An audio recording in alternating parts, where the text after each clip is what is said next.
One evening, as we walked the crooked paths of the forsaken garden, I pulled my woolen coat tighter around me. Dhalâra called it a howry.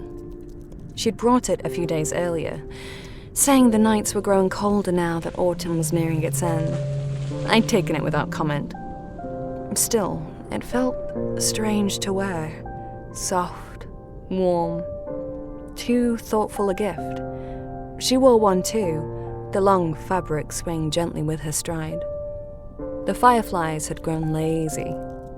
Most had burrowed into the trees, their faint glow leaking through cracks in the bark, making the twisted trunks shimmer with an eerie, pulsing light. We walked in silence, her steps calm and measured beside mine, the crunch of dead leaves soft underfoot.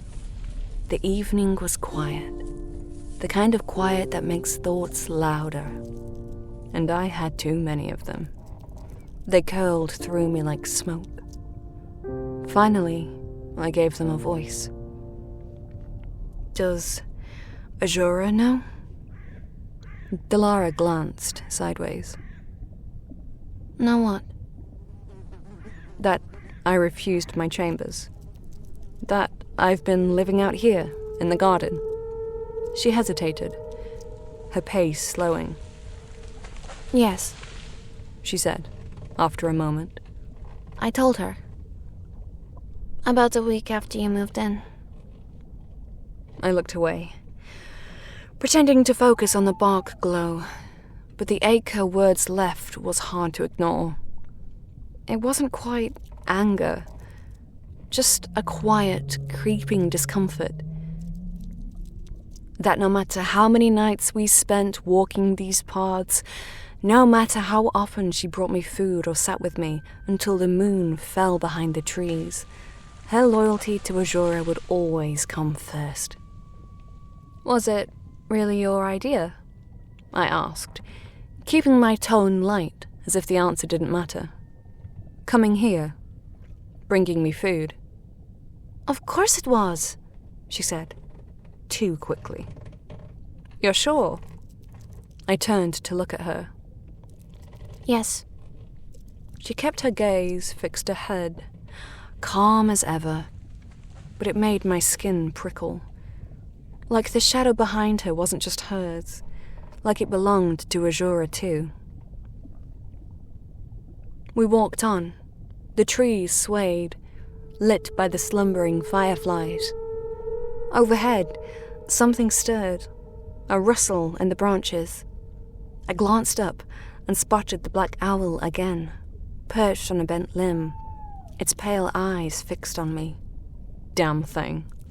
Always skulking about like it had business. After a while, Dhalâra spoke. Actually, Azura wants to see you. I stopped. The words landed like a weight. I'd known this was coming. That didn't make it easier to hear. I crossed my arms, pulling the howry tighter. You can tell your lady I'd rather not. Dhalâra turned to face me. She only wants to talk. No, I said, sharper this time. She didn't press. Not right away. She just stood there, shifting her weight slightly. Then, carefully, Azura only wants what's best. For everyone. You, me, all of us. Her will is holy. Everything she does is for the good of Loch Lalesh, for the Erden. I stared at the ground, jaw clenched tight. It was like every word she spoke echoed with someone else's voice. She stepped closer. What if I come with you? I glanced at her, skeptical. I'll ask Azura if she allows it. I won't leave your side. It won't be so bad if you have a friend with you. right? Friend. It slipped between my ribs like a knife, but not in a bad way. Just sharp. Startling. I wasn't sure anyone had called me that before. Not without expecting something in return. I looked down, fussing with the sleeve of my coat. The thought of facing Dhalâra filled me with dread. But with Dhalâra beside me... Fine, I muttered. If it'll shut you up, but only if you come with me.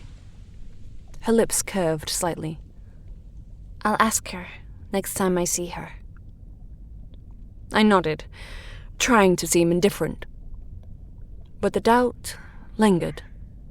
She'd called us friends, but what did that mean to someone like her?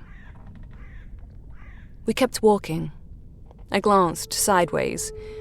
She moved with that same quiet grace she always did, her expression calm, unreadable.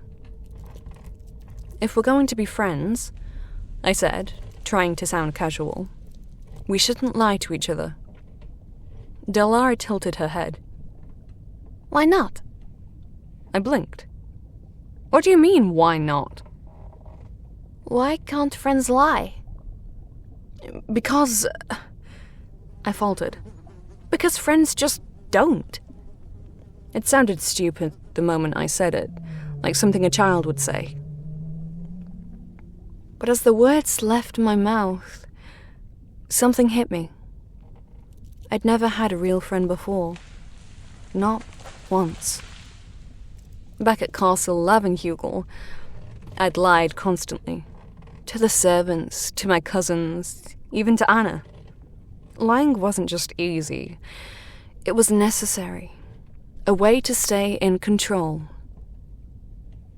But with Dhalâra, I hadn't lied. The realization unsettled me more than I wanted to admit. She glanced at me. Curious. Not all lies are bad, you know. What's that supposed to mean? Vexlanka teaches us that lies are the strings that hold the world together. Without them, everything would unravel. The name stirred a memory. The fresco of the spider goddess. Vexlanka, mistress of murder, the youngest of the Erden. Lies create nuance, Dhalâra said. They allow for many truths to coexist. If there is only one truth, only one story, the world would be colorless, a corpse drained of blood. Well, I don't care about your demorال gods, I said, harsher than I meant to. She flinched. Just slightly, but enough. Her face didn't change. She didn't argue. She just looked away. That was worse. The way she spoke about lies made my skin crawl. It brushed too close to a fear I hadn't wanted to name. That maybe none of this, her kindness, her warmth, was real. If lies were sacred, what did that make us? A breeze slipped through the trees, tugging at the edges of my coat. Dhalâra walked beside me, quiet now. I glanced at her from the corner of my eye. There was no way to tell what she truly thought. No way to see what lay beneath that stillness. And that uncertainty, that thread of doubt, wrapped tighter around me. We walked on. The fireflies blinked softly through the trees, and night continued to fall. I'll tell Dhalâra you'll meet her, Dhalâra said, and that you want me to be there. I gave a small nod, my stomach tight as a fist.